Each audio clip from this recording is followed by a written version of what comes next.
Siapa saja sih yang bisa sombong itu, Mas? Jadi gini, orang itu dari punya sepeda terus punya motor, dia mulai muncul kesombongan.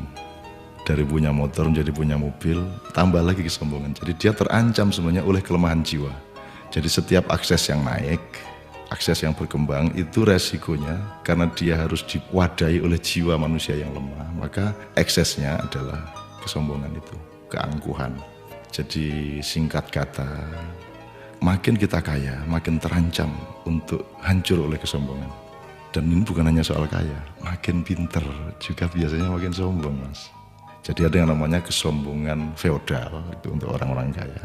Ada kesombongan kuasa, itu orang tuh makin berkuasa, makin sombong, makin tidak tahu bagaimana berdiri sejajar dan dengan orang lain.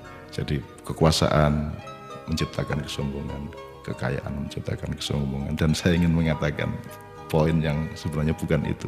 Kepandaian juga sangat berbahaya untuk memunculkan kesombongan kita. Dalam bahasa populer kita sebut keangkuhan intelektual. Tapi yang lebih berbahaya lagi, menjadi orang soleh, orang alim itu juga bisa menimbulkan kesombongan. Jadi banyak orang-orang yang beragama dengan tekun, salah satu hasilnya adalah dia sombong atas orang lain. Diam-diam selalu merasa lebih hebat dari orang lain, lebih masuk surga daripada orang lain, lebih diterima Allah oleh orang lain.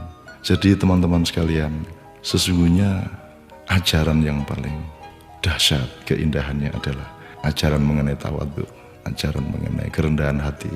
Jadi orang sholat, orang beribadah itu adalah latihan untuk mencampakkan diri, bukan untuk mengunggul dan menegakkan diri. Mencampakkan diri di hadapan Allah. Kita bersujud-sujud, tersungkur-sungkur, supaya kita siap untuk berlaku rendah hati kepada siapapun.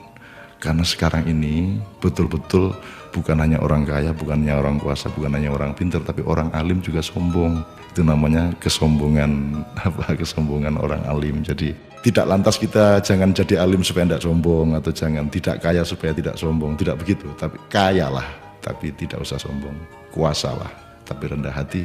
Pandailah, karena itu menjadi justru lebih arif dan menjadi alim serta solehlah, supaya engkau mampu merendahkan dirimu di bawah orang yang paling rendah pun di kampung-kampung yang kumuh tempat engkau lewat dengan kakimu.